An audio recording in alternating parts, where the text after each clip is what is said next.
Hi everyone, I'm Emma, and you're on the Stories by Emma channel. Let's dive into some amazing stories. Don't forget to subscribe, like, and share. Thank you.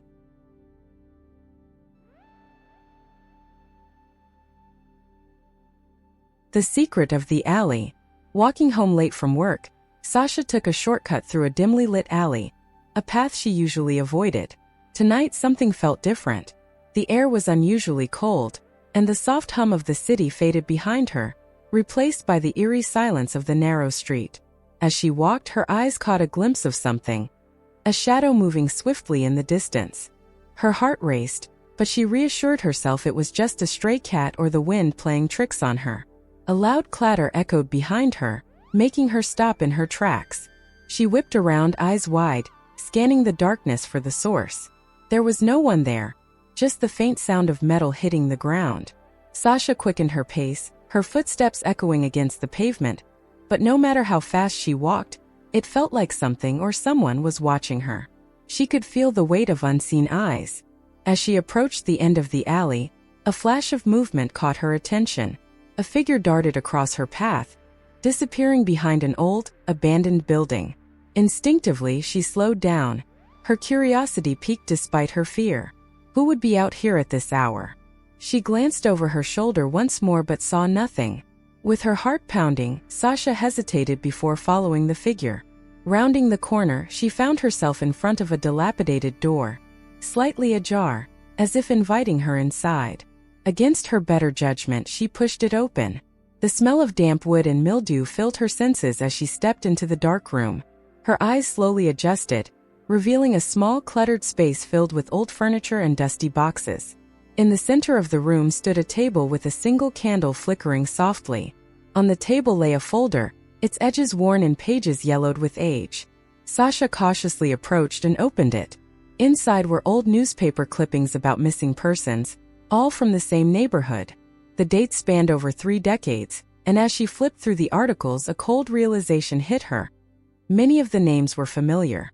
These were people she had grown up with, people who had vanished without a trace. Suddenly, the floor creaked behind her. Sasha froze, gripping the folder tightly. A voice barely above a whisper said her name. She spun around, but the room was empty. Her breathing grew shallow as she backed toward the door. "Who's there?" she called out, her voice trembling. There was no answer, just the sound of her own heartbeat pounding in her ears. In her panic, she fumbled for her phone, but the screen remained black. No signal. Desperate, she ran for the door, only to find it had slammed shut. The temperature in the room dropped sharply, and she could see her breath in the air. The soft flicker of the candle cast strange shadows on the walls, making the room feel smaller, more suffocating. A low humming noise filled the air, growing louder with each passing second. Sasha pressed her hands over her ears, trying to block it out, but the sound seemed to come from inside her own head. The walls of the room seemed to close in on her, the shadows growing taller, darker. She had to get out now. With a burst of adrenaline, she threw herself at the door, slamming her shoulder into it repeatedly. Finally, the door gave way, and Sasha stumbled out into the alley, gasping for air. The night was eerily quiet again, the oppressive cold gone. She leaned against the brick wall, her chest heaving. What had just happened? She glanced back at the building, half expecting to see someone watching her, but the alley was empty. Whatever or whoever had been in that room was gone.